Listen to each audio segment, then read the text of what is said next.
अस्सलाम वालेकुम प्यारे दोस्तों। एक हकीम साहब हुआ करते थे जो बहुत ही नेक दिल और दीनदार थे, जिनका दवाखाना एक पुरानी इमारत में था। हकीम साहब रोज़ अपने दवाखाने जाने से पहले अपनी बीवी से कहते कि जिस चीज़ की ज़रूरत तुमको आज हो वो तुम एक कागज़ पर लिख कर दे दो, तो उनकी बीवी लिख कर दे देती। हकीम साहब अपनी दुकान पर जाकर सबसे पहले उस पर्ची को खोलते, बीवी ने जो कुछ लिखा होता वो उनका हिसाब लगाते और उसका टोटल करते। फिर अल्लाह से दुआ करते, या खुदा मैं तेरे हुक्म के तामील में तेरी इबादत छोड़कर यहाँ दुनियादारी के चक्कर में आ बैठा हूँ। जैसे ही तू मेरी आज की ज़रूरत को पूरी कर देगा मैं उसी वक्त यहाँ से उठ जाऊँगा। और फिर यही होता। कभी तो सुबह के 9 बजे या कभी 10 बजे हकीम साहब अपने मरीज़ों से फारिग होकर अपने घर चले जाते। एक दिन हकीम साहब ने अपनी दुकान खोली और रकम का हिसाब लगाने के लिए पर्ची खोली, तो वो पर्ची को देखते ही रह गए। एक लम्हे के लिए तो उनका दिमाग घूम गया। उनको अपनी आंखों पर विश्वास नहीं हो रहा था, लेकिन जल्दी ही उन्होंने अपने आप पर काबू पा लिया। उस पर्चे पर आटे दाल के अलावा उनकी बीवी ने लिखा हुआ था, बेटी के दहेज का सामान। हकीम साहब कुछ देर सोचते रहे, फिर सब चीज़ों की कीमत लिखने के बाद दहेज के सामान के सामने लिख दिया, ये खुदा का काम है और खुदा ही जाने। फिर वो अपने काम में लग गए। एक दो मरीज़ आए जिनको हकीम साहब ने दवा दे दिया। उसी वक्त उनकी दुकान के सामने एक बड़ी सी कार आकर रुकी, लेकिन कार के आने या कार के अंदर कौन था उनको हकीम साहब ने कोई तवज्जो नहीं दी, क्योंकि कई कार वाले भी हकीम साहब के पास अपना इलाज करवाने आते रहते थे। ये सब तो रोज़ का काम था। जब सारे मरीज़ अपनी दवा लेकर चले गए तो कार वाले साहब कार से बाहर निकले, हकीम साहब को सलाम किया और जाकर उनकी दुकान में बैठ गए।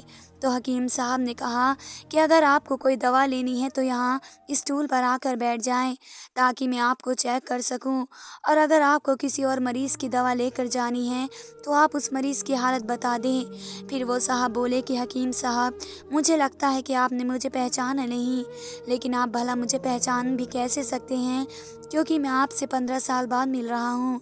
अपनी पहचान के लिए मैं आपको अपनी पुरानी मुलाकात के बारे में बताता हूँ। जब मैं पहली मर्तबा यहाँ पर आया था तो मैं यहाँ खुद नहीं आया था, बल्कि मुझे यहाँ खुदा ने भेजा था, क्योंकि खुदा को मुझ पर रहम आ गया था और वो मेरा घर आबाद करना चाहता था। हुआ कुछ ऐसा था कि मैं अपने गांव जा रहा था, तभी हमारी गाड़ी आपके दुकान के सामने आकर पंचर हो गई। ड्राइवर गाड़ी का पहिया लेकर पंचर लगवाने चला गया। तभी आपने देखा कि मैं गर्मी और धूप में गाड़ी के पास खड़ा हूँ। फिर आप मेरे पास आए और दुकान की तरफ इशारा करके कहा कि आप अंदर आकर बैठ जाइए।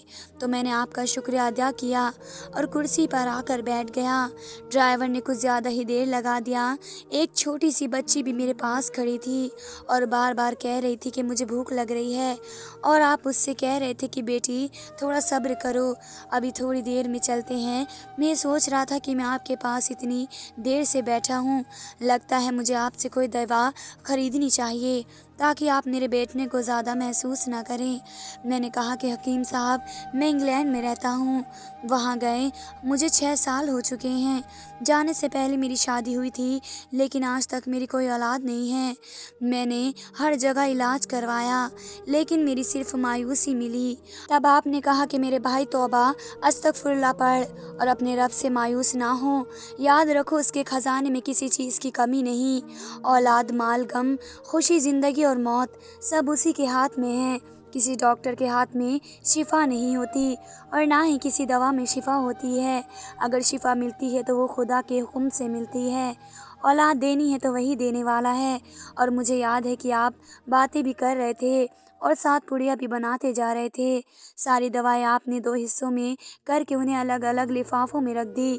फिर आपने मुझसे पूछा कि आपका नाम क्या है। मैंने कहा मेरा नाम अफजल है। आपने एक लिफाफे पर अफजल लिखा और दूसरे लिफाफे पर बेगम अफजल लिखा। फिर दोनों लिफाफे एक थैले में डालकर दवा खाने का तरीका बताया। मैंने बेदिली से दवाई ले ली, क्योंकि मैं तो सिर्फ आपको कुछ रकम देना चाहता था। लेकिन जब दवा लेने के बाद मैंने पूछा कि कितने पैसे देने हैं, तो आपने कहा कि बस ठीक है। तो मुझे कुछ समझ में नहीं आया, तो मैंने दोबारा पूछा तो आपने कहा कि आज का खाता बंद हो गया। تو میں نے کہا کہ مجھے آپ کی بات سمجھ میں نہیں آئی۔ وہیں پر ایک شخص اور موجود تھا تو اس نے مجھے بتایا کہ کھاتہ بند ہونے کا مطلب ہے کہ حکیم صاحب نے آج کے گھریلو خرچے کے لیے جتنی رقم خدا سے مانگی تھی وہ خدا نے انہیں دے دی ہے، زیادہ رقم وہ نہیں لے سکتے۔ میں بہت حیران ہوا اور دل ہی دل میں شرمندہ ہوا کہ میرے کتنے گھٹیا خیالات تھے اور یہ سادہ سا حکیم کتنا عظیم انسان ہے۔ پھر میں نے اپنے گھر جا کر اپنی بیگم کو یہ دوائی کھلائی اور اسے ساری بات بتائی تو وہ کہنے لگی کہ وہ کوئی انسان نہیں بلکہ ہمارے لیے تو وہ ایک فرشتہ ہے۔ مجھے یقین ہے کہ ان کی دی ہوئی دوا ہمارے لیے فائدہ مند ثابت ہوگی۔ حکیم صاحب، آج میں 3 بچوں کا باپ ہوں۔ خدا نے آپ کو ہماری مدد کا وسیلہ بنایا۔ ہم ہمیشہ آپ کے لیے دعا کرتے ہیں۔ جب بھی میں اپنے گاؤں چھٹی پر آیا تو ہر بار میں آپ کی دکان پر آیا، لیکن مجھے ہمیشہ آپ کی دکان بند ہی ملی۔ میں کل دوپہر کو بھی آیا تھا لیکن آپ کی دکان کل بھی بند تھی۔ وہیں ایک آدمی کھڑا تھا، اس نے کہا کہ اگر آپ کو حکیم صاحب سے ملنا ہے تو آپ صبح 9 بجے آئیں، ورنہ ان سے ملنا ممکن نہیں ہے۔ اس لیے میں آج آپ سے ملنے صبح صبح آیا ہوں۔ جب 15 سال پہلے میں نے آپ کی دکان میں آپ کی چھوٹی بیٹی دیکھی تو میں نے بتایا تھا کہ اسے دیکھ کر مجھے میری بھانجی یاد آ رہی ہے۔ میری بھانجی کی شادی اس مہینے میں ہی ہونی تھی۔ اس کی شادی کا سارا خرچ میں نے اپنے ذمے لیا تھا۔ میں نے اسے پیسے بھجوائے تھے کہ وہ اپنی مرضی کی چیزیں خرید لے۔ اسے بخار تھا لیکن اس نے کسی کو نہیں بتایا۔ وہ بخار کی دوائیاں کھاتی رہی اور گھومتی رہی۔ پھر ایک دن وہ بازار میں بے ہوش ہو کر گر گئی۔ اسپتال لے جانے کے بعد پتہ چلا اسے بہت تیز بخار ہے اور وہ بے ہوشی کی حالت میں ہی دنیا سے چلی گئی۔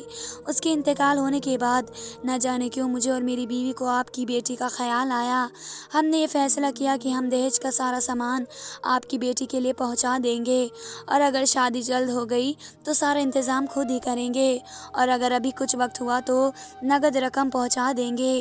میری آپ سے گزارش ہے کہ آپ ان سب کے لیے مجھے منع نہیں کریں گے۔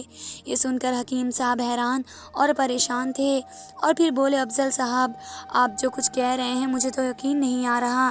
میں نے آج صبح بیوی کے ہاتھ سے لکھی ہوئی پرچی دیکھی تو گھر کے کھانے پینے کے سامان کے ساتھ بیٹی کے دہیج کا سامان لانے کو لکھا ہوا تھا، اور آپ خود دیکھ لیں کہ پرچی پر کیا لکھا ہوا ہے۔ یہ کہہ کر حکیم صاحب نے پرچی افضل صاحب کو تھما دی۔ افضل صاحب نے جب پرچی دیکھی تو وہ دیکھ کر حیران ہو گئے۔ اس پر لکھا تھا کہ یہ خدا کا کام ہے، خدا ہی جانے۔ حکیم صاحب نے کہا کہ افضل صاحب، یقین مانیے جو بھی میری بیوی نے پرچی میں لکھا ہو، آج تک ایسا نہیں ہوا کہ ان سب چیزوں کو لانے کا بندوبست نہیں ہوا ہو۔ آپ کی بھانجی کی وفات کا مجھے بہت افسوس ہے، لیکن میں اس پاک رب کی قدرت پر حیران ہوں جو ہمیں کیا کیا معجزے دکھاتا ہے۔ اس طرح حکیم صاحب کی بیٹی کے دہیج کے سامان انتظام ہوتا ہے اور بڑے دھوم دھام سے ان کی بیٹی کی شادی ہو جاتی ہے۔ دوستو، یہ کہانی تو یہیں پر ختم ہو جاتی ہے، مگر اس سے ہمارے لیے سبق یہ ہے کہ اللہ ہی پر بھروسہ کرنا چاہیے اور اللہ سے کبھی نا امید نہیں ہونا چاہیے، کیونکہ اللہ فرماتا ہے کہ مایوسی گناہ ہے۔ تم مجھ پر یقین کر کے تو دیکھو۔ خدا حافظ پیارے دوستو۔